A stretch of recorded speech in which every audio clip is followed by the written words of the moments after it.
Let's look at this question under trigonometry ratio. Now, from the diagram, we are asked to find x and y in short form. We are here asked to leave our answer in short form. So how do we do that? First, we must know these angles and these angles in short form. What are they?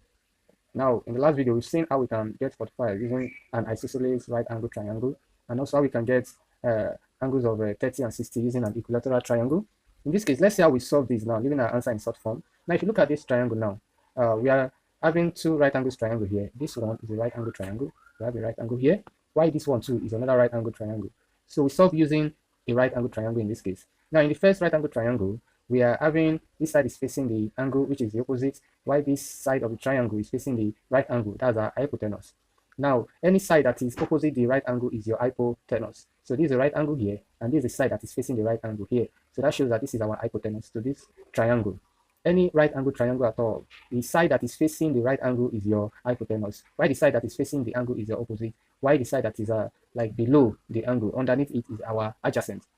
So with that, we are going to be applying opposite and hypotenuse here, which is sine. So a side that we are given and a side that we are looking for. We're giving the opposites and we are looking for the hypotenuse. So what combines opposite and hypotenuse together is sine. So we use sine 45 degree. Sine means opposite all over hypotenuse. Here, the opposite here is 4, while the hypotenuse is x. Now, once you have gotten this, you are now going to look at what is sine 45. Sine 45 is 1 all over square root of 2. In place of this sine 45, you put the value. So we have 4 all over x. Then from here, we can cross multiply. We have s times 1, x. And we have 4 times root 2. We have 4 square root 2. So our s is 4 square root 2. Now, we are now going to find y too in short form where possible. Now, to find y, we make use of this other triangle here, this right angle triangle.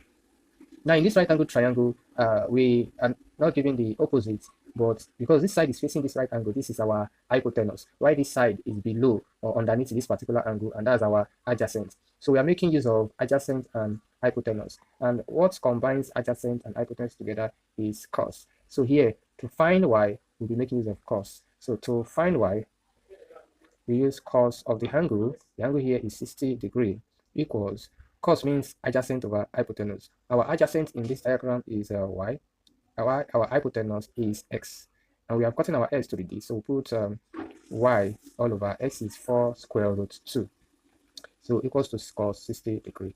And from our special angles, cos 60 degree that we already know before is 1 all over 2. So in place of cos 60, we put 1 all over 2 equals this other side y all over 4 square root 2.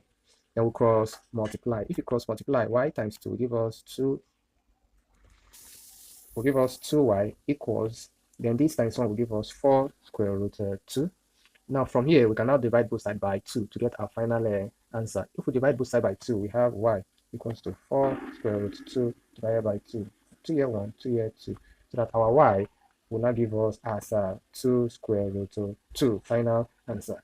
So this is how to make use of your special angles 45, 60, and 30 degree in short form and solve when you want to solve a trig ratio. I hope you gained something from this video. I'll see you in my next video. Have a wonderful day. Bye-bye.